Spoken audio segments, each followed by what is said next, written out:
गामसाखौनो इदि बिरनाय नुबाय नुनानै इदि जालायदों आरो आयौ इदि जालायदों मा बुस्थु जाखो बिदि होननानै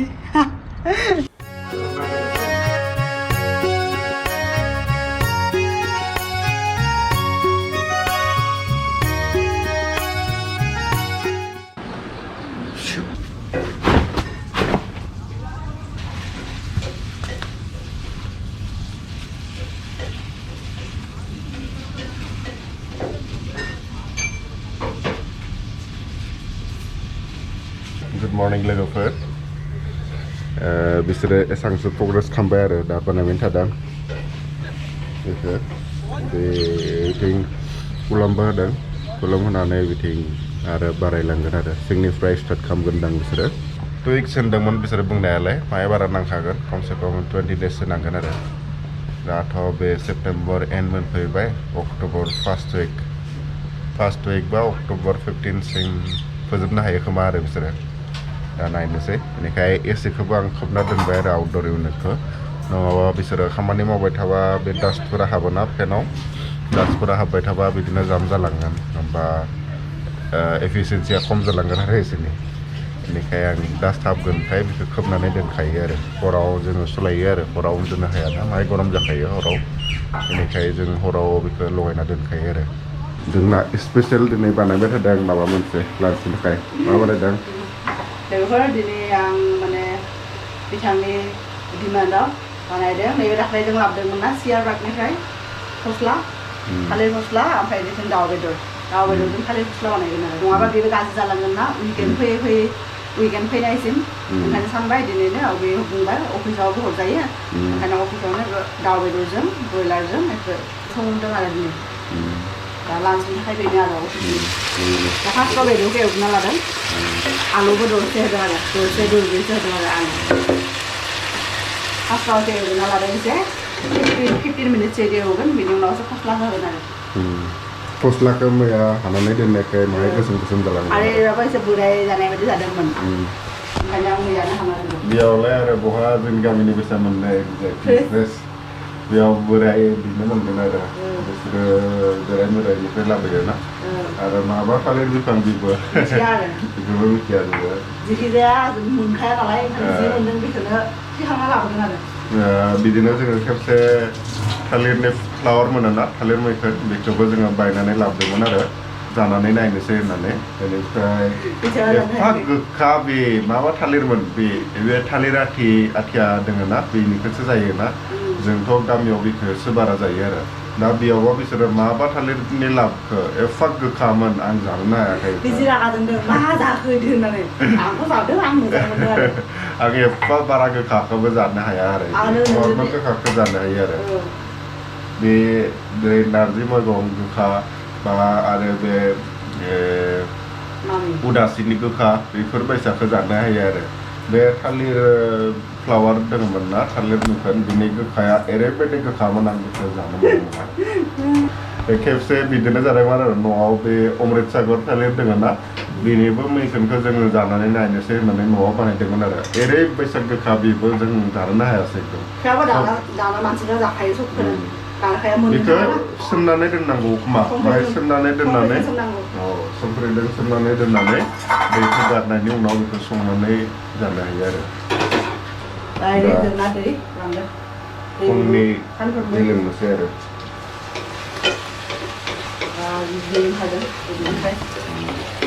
दै ओंखारखादों जेबो होआखै बेहाय अनलि मस्लाल' होदों आरो देनाय मस्ला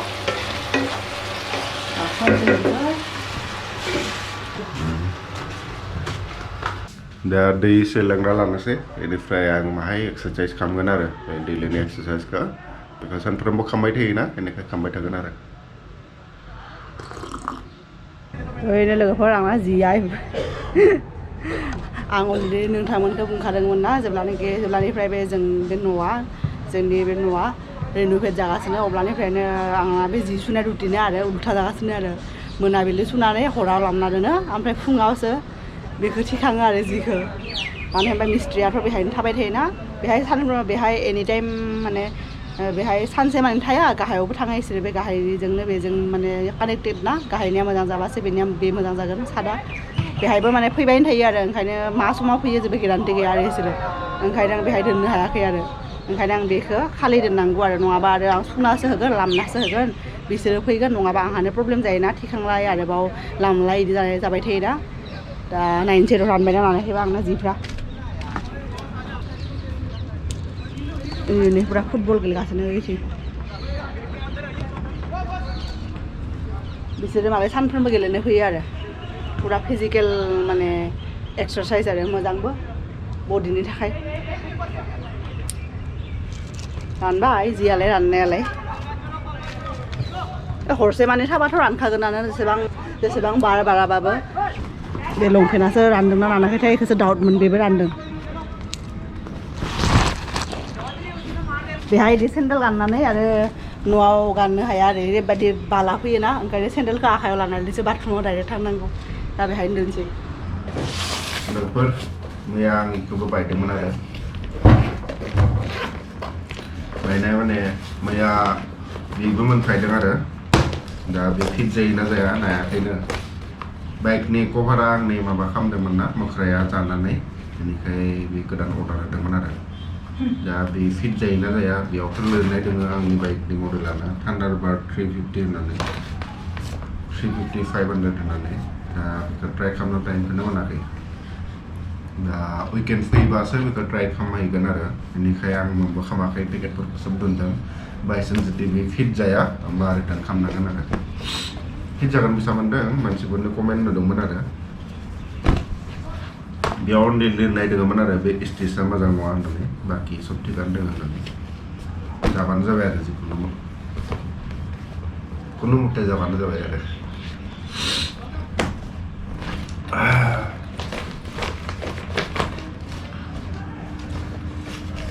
जि मोजां ना पेकेटआ उनावहाय बे पेकेटाव सिख्लाफोरनि कस्मेटिक्स दोननो हागोन आं ओमफ्राय जेकेटबो दोननो हागोन हमग्राबो दोनलायलायो जेकेट गांसे गांसे सुनानै दोननो हागोन आरो बेयाव फिसा फिसा खालामनानै पेकेटा मोजां आरो लोगोफोर नै जोंनि बेदरा मोनबाय एक्सारसाइज खालामबाय थानायावनो बेदराबो मोनलांबाय आरो दिनै थालिर फस्लाजों दाउ बेदर फार्स्ट टाइम जों दिल्लीयाव फार्स्ट टाइम जोङो थालिरनि बे फस्लाखौ मोनजागोन आरो नङा आं न'आव मोनजायाखै आवगायावबा आंनो फार्स्ट टाइम लाइफआव फार्स्ट टाइम दिनै संदों आरो फस्लाजों दाउ गाव संनानै जानाय आंबो सङाखै संनायालाय आं जायाखैमोन हारानिफ्राय संजानायबो मोनजायाखै हे खेबसेबो मोनजायाखै होमबा बहा मोनजादों मोनजायाखै आं फस्लाजों लाइफआव खेबसेबो मोनजायाखै अनलि फस्लाबा माबाल' जायो बे अनला जायो फस्लाजों ओमफ्राय ना इदि होना जायो फस्लाजों दाउ बेदर मोनजायाखै आरो ना दा लोगोफोर ब्रेकफास्टबो रेडि खालामबाय थादों नै ब्रेडखिजों टस्ट खालामदों आरो दाउदैबो गाइखेर दा लोगोफोर बेखौ प्रिपेयार खालामबाय थाथोंसै आं दुगैनानै फ्रेस जानोसै आरो अफिसाव थांनो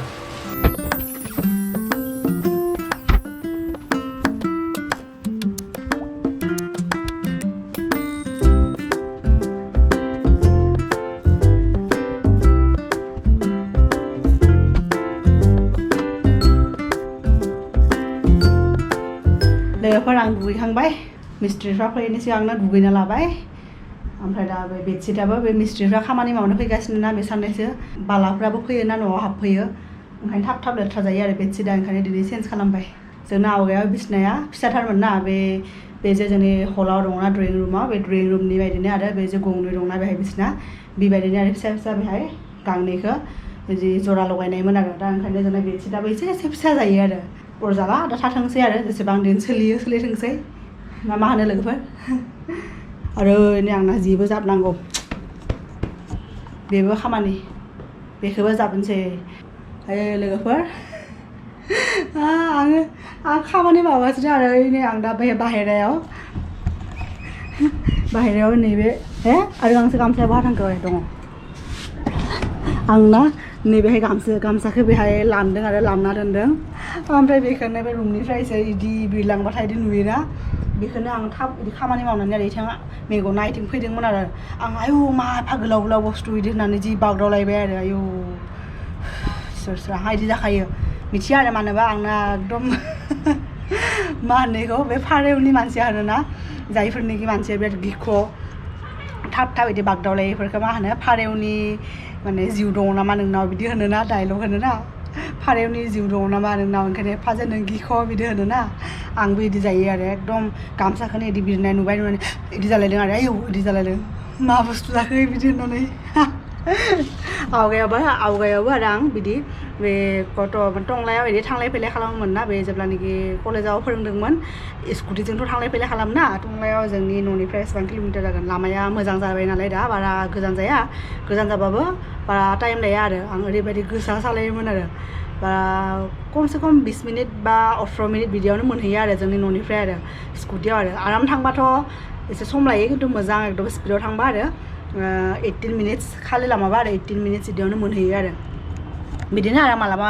क्लास खालामनानै फैबाथाय आरो थांनाय समाव बिदि बारा मोना मानो होनबा थांनाय समावथ' बयबो कलेजाव बा स्कुलाव थाङोना लामायाबो भिर जायो बारा बे गारिफोरखौ नायबाय थानायावनो साइड होनायावनो जेनेबा बिजि जालाङोना माइन्डआ जेब्लानाखि रिटार्न जायोना बेलासियाव माने आफ्टारनुनाव आरो अब्ला माने आंहा सानफ्रोमबो बे बुस्थुआ जायोमोन आरो मिथिया आरो माबा जायो बे लामायावनो मालाबा माने खेंख्रा खेंख्रि बिदिनो आरो माने दिरुं बायदि गोलैबाय थानाय नुयोना मालाबा दिरुंबो गोलैयो मालाबा ओमफ्राय बे सोरबा ना माबा बे सारबाथाय फुख्रिनिफ्राय लामायाव गारहरोना पाक्का लामायाव बेफोरखौनो आरो मालाबा एकदम सालायनाय फैबाय थायो स्कुटिखौ आरो जि मोजां आराम फैबाय थायो आरो ओमफ्राय एकदम थाबनो एकदम नुनानै एकदम बागदावलायो आरो स्कुटियावनो बे बिराद गाज्रि आरो आंना बे हेबिटा आरो बे हेबिटा आंना गाज्रिथार आरो मानोबा मिथियो आरो एकदम बागदावलायो आरो बेखौनो होनो आरो पारसेपसन आरो आं आवगायाव गथ'फोरखौ फोरोंदोंमोन बे पारसेपसना माने माइन्डआव माने आवगायावनो आरो जोंहा जुदि इदि खायफा आवगायाव मालाबा इदि एक्सपिरियेन्स जाबाथाय आरो बे बुस्थुआ जायो आरो मिथिया आरो आंना बे दिला जायखौनोखि हार्ट होनोना आंना हार्टआ माने फारौनि हार्ट बायदि फिसा बायदि खोमा आरो ओंखायनो थाब बागदावलायो आरो गोदान बायनांगौ जादों हासिबाबो इनि बायनांसिगोन साननैसोनि उनाव बे हासिबखौबो सुना होनोसै आरो नङाबा आरो सानफ्रोमबो मैला नांबाय थायोना दा सानसौनि पार्कनि भिउ आरो रावबो गैया सबानो न'आव हाबगासिनो दा गरमबो ना जिरायनोबो जायगा गैया सानसुआव बिदिनो जायो आरो रावबो दा खोमा मानसिफ्रा एसे दुगैनानै जि सुनानै ओंखाम संनो थाखाय लाहार फाहार खालामदों खोमा आरो बेनि मानसिफ्रा एकदम लान्चफोरखौ बिराद लेट जायो 2टा 2:30 बिदियावसो जायो जों एफा 2टा 2:30सिम थानो हाया बिनि मानसिया माने ब्रेकफास्टखौबो एसे लेट जायो बिसोरो खोमा ब्रेकफास्टखौबो अफिसाव जायफोर थाङा आरो बिसोर खोमा 10टा बिदिसोआवसो ब्रेकफास्ट जायो आरो जोंथ' 10टासिम थानो हाया ब्रेकफास्ट जायालासेनो बापरे उखैखायो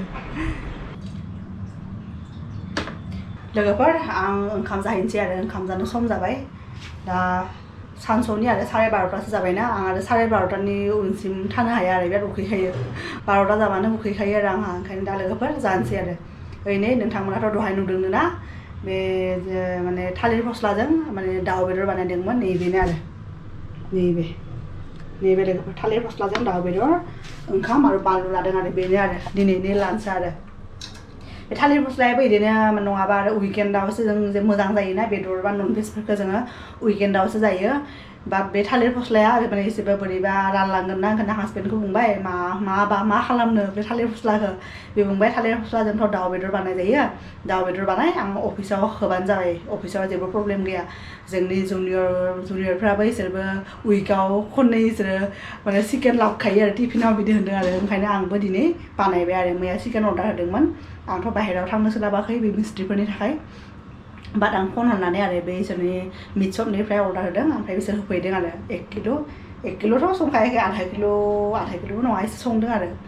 दा जेखि जाया लोगोफोर जानोसै आरो आंनि डिनारखौ आं इन्जय खालामहैनोसै नोंथांमोनाबो जुदि बे समाव सोरबा ओंखाम जागासिनोबा जाबाय थाबानो जाबाय आरो गावनि ओंखामखौ मोजाङै माइनावखौ मोजाङै इन्जय खालाम आंबो इन्जय खालामहैनोसै आरो लोगोफोर थालिर फस्लाया माबायदि जादों एसे जानानै नोंथांमोनखौ खोन्थानोसै आरो आंबो लाइफआव माने फार्स्ट टाइम आरो आं थालिर फस्लाजों माने बेदर माने संदों आरो दिनै आं आवगायाव जाफेराखैबो संफेराखैबो आरो जेखिजाया न'आव बिदि फस्ला मोनबाथ' अनला जाखायो नाफोरजों बा बेदरजोंबो अनलासो जाखायो खिन्थु बिदि बेदरजों नर्मेलि आरो बेदरजों फस्ला जाफेराखैमोन आरो गोथाव जायो माथो लोगोफोर आं दहाय बानायबाय थानाय समावनो आरो एसे गिदोंमोन गिजानायबा फस्लाया बा मा थालिरनिबा फस्ला गोखाबो जानो हागौ बिदि होननानै आरो हासबेन्डखौ आं टेस्ट खालामनो होदोंमोन आरो बि बुंदों जेबो जायाखै जेबो गोखा सोखा नङा मोजांसो जादों बिदि होननानै आरो अब्लासो बासिबाय बिदि होननानै गोथाव जादों लोगोफोर फस्लाया दा लोगोफोर आं जानोसै दे नोंथांमोनखौ एसे उनाव लोगो मोनसिगोन लोगोफोर आं दासो नोंथांमोननि सिगाङाव आरोबाव नुजाफिनबाय एकदम दहायनिफ्रायनो आरो दा इभिनिं जाबाय दा इभिनिं टाइमावसो नोंथांमोननि सिगाङाव नुजाफिनबाय आरो एक्सुवेलि खोथाया बे मिस्ट्रिथ' फैयाखै होन्दोंमोन ना ओमफ्राय फैबाय आरो उनावहाय बिसोरो लेट फैदों बारा समनि थाखाय फैयाखै दिनै थेवबाबो आरो ओमफ्राय बिसोर थांनायनि उनाव आंबो बिदि माबा माबि खालामनानै एसे रेस्ट लाबाय दा एक्सारसाइज खालामनानै जिफोरखौ सुबाय आरो दहायथ' सुनो हायाखैमोन ना बिसोर खामानि मावनायखाय बिसोर गाहायाव खामानि मावगासिनो ओंखायनो आं सुना होआखैमोन आरो दासो जिफोरखौ सुना होबाय आरो सुनानै दा लामगोन दा आरो लोगोफोर आंनि एक्सारसाइज खालामखांबाय आरो एसे माबा बाखि खामानि दंमोन बेखौ मावनानै दा आंनि ओइनि सानफ्रोमबोनि रुटिन आरो साहा लोंनायाथ' आंना कम्पालसारिखा जेसेबां माने जिखिजाया जुदि सानसेयाव आरो कापसे मोनाबिलिनि जुदि कापसे साहा मोनलोङाबा आरो आंहा एकदम जानाय नङा आरो लाल साहा नङा दे लाल साहाबाथ' आंथ' खर' गिदिंखायो आरो लाल साहा लोंनो हाखाया ग्रिन कफिखौ लोङो माने बे ओंखाम जानायनि उनाव बाट बे इभिनिं टाइमाव आरो गाइखेर साहाखौ नांखागौ आरो लोगोफोर ओरैनो जोंना एसेनि बे आउटडोर इउनिटनि आरो दहायथ' बे हासबेन्डआथ' अफिसाव थांनायनि सिगाङाव खोबना गालांदोंमोन ना कभारखौ नोंथांमोनाथ' नुखादोंनो बि अफिसाव थांनायनि सिगांनो फुङाव बेखौ खोबना गालांदों ओमफ्राय आंथ' एसिखौ सालायाखैबो आरो जेखिजाया एकदम हरावनो सालायखागोन बिदि होननानै ओमफ्राय दा ओरैनो बाहेरायाव फैनानै नायबाय बे कभारानो गैया दा बहा थांखो दा पात्ताखौनो मोनाखै आरो दा एसिनि कभाराथ' बिदि गोमाबा बिराद प्रब्लेम जागोन ना गावनो गाव बोरै गैया जालांखो दे बिदि एफा बारबो फैयाखै बोरै उरायलांखोथाय मिथिया आरो एसिबो सालायाखै आं दासो बेखौ खुलिनो फैनायावसो गैयानो माथो अलरेडि बिदि होननानै आरो लास्ट इयारसो बायदोंमोन कभारखौ बिनि आउटडोर इउनिटनिबो कभार आरो इनडोर इउनिटनिबो कभार आरो बे सरोजिनी नगर मार्केटनिफ्राय 250 रुपिसाव बायदोंमोन आरो दा बे कभारा गैयाबाथ' प्रब्लेम जागोन ना बेहाय खामानि मावगा हाद्रिबाला माबा माबि गोलैयो आरो विन्टार टाइमावथ' 6 मान्थथ' सोलिखायाना ओरैनो बिदि थाबाय थायो दा जुदि कभारा बहा थांखो मिथिया आरो दा लोगोफोर आं गाबोन बे मिस्ट्रिफोरखौ फैबाय थारो इसोरखौ नायनो होनांगोन आरो दा एसे उनाव आंबो गाहायावबो थांनानै नायहैगोन आरो बहाबा गोलैनोबो हागौ दा आंहा साहायाबो थान्दा जागोन दा लोंहैनोसै आरो दा लोगोफोर दिनैनि भ्लगखौ आरो बारा गोलाव खालामलिया आसा खालामो नोंथांमोना जोंनि बे दिनैनि भ्लगखौ नायनानै मोजां मोनदों होननानै दिनैनि थाखाय एसेनोसै लोगोफोर नोंथांमोनखौ लोगो मोनगोन जोंनि नेक्स्ट भिडिअ'आव टिल देन स्टे सेफ गाइस बाय बाय